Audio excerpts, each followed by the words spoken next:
Good morning, class 8. We met once again for the second class.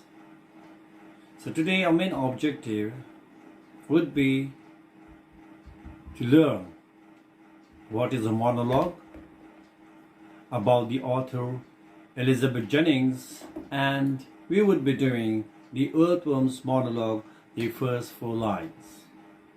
So what do you mean by monologue? Okay, my monologue is a long speech spoken by one person.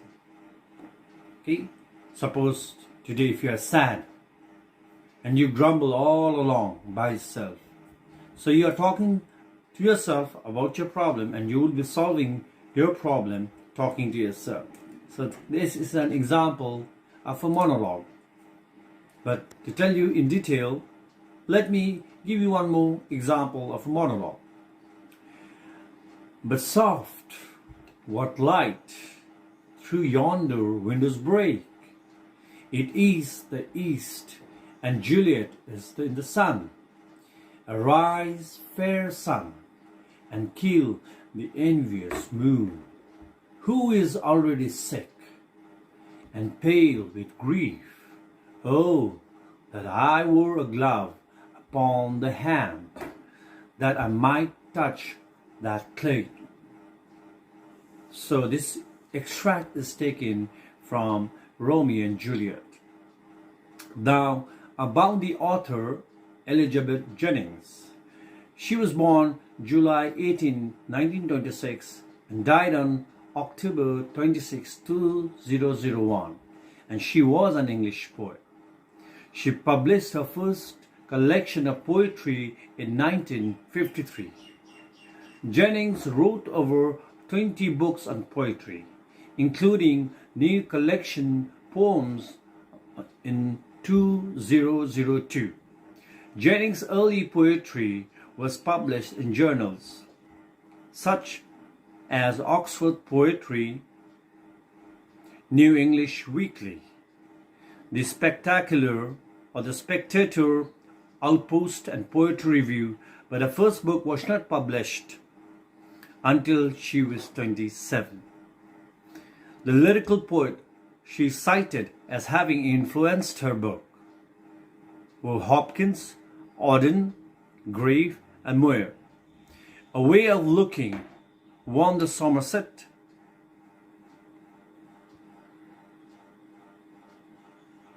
as the prize money allowed her to spend nearly 3 months in Rome, which was a revelation. It brought a new dimension to her religious belief and inspired her imagination.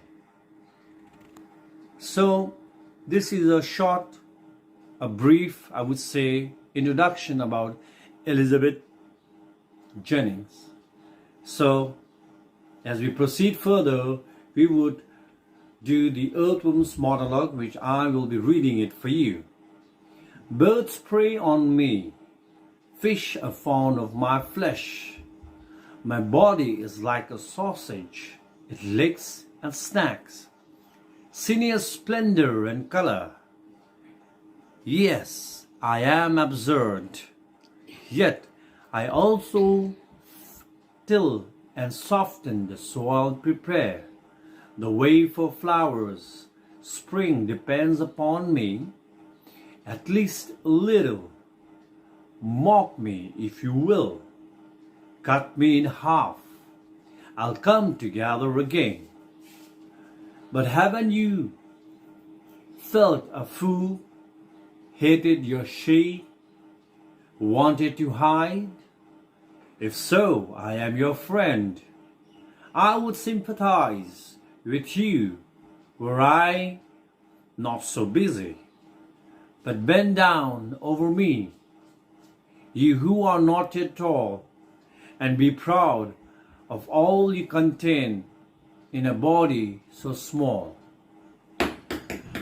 So as I said, the poem is basically a monologue of an earthworm. The earthworm body looks like a sausage, and earthworm proudly says that bird and fish preyed on it. But the earthworm also admits that lacks the beauty and color of a snake. The earthworm, though absurd and small, tills and softens the soil.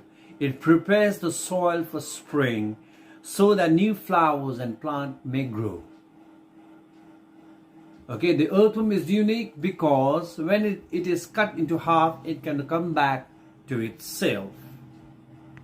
Okay, so in these four lines, we come to know the earthworm is not happy with itself. It is always complaining. It is also telling us the true nature of itself, that it is ugly, that it is not worthy enough, that it is incapable enough of doing anything. It is not appreciating his or her beauty. So, even in our day-to-day life, children, you also might be complaining about yourself, that you might be short, or you might be not intelligent enough, and so on. So the earthworm also admits that it lacks the beauty of a color of a snake. It cannot be a beautiful, or it cannot be so beautiful, or it cannot be so handsome, or it cannot be appreciated by everyone. So it might be in your case also, sometimes you may not be appreciated by everyone, but you have to admit who you are, or you have to accept who you are. Then only you will be able to see the beauty that is within yourself. So the earthworm here in these 4 lines talks about its strength, that when it is cut into 2 halves, it can join.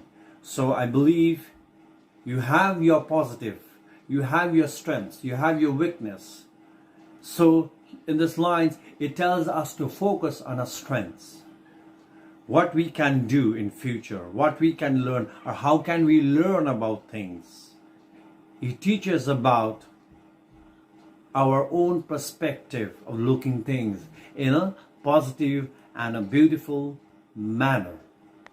So thank you. We come to the end of our first session.